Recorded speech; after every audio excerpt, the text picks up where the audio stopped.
अशी चिक मोत्याची माळ होती ग 30 तोळ्याची ग.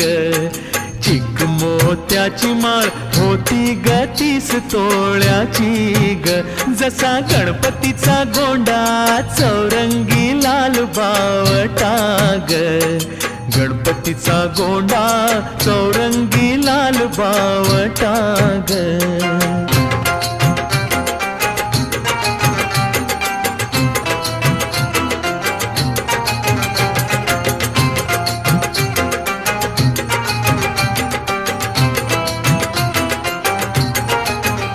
या चिकमाळेला रेशमी मौचार दोराग.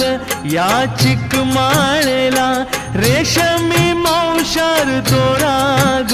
मऊ रेशमाच्या दोऱ्यात नवरंगी माळ ओविली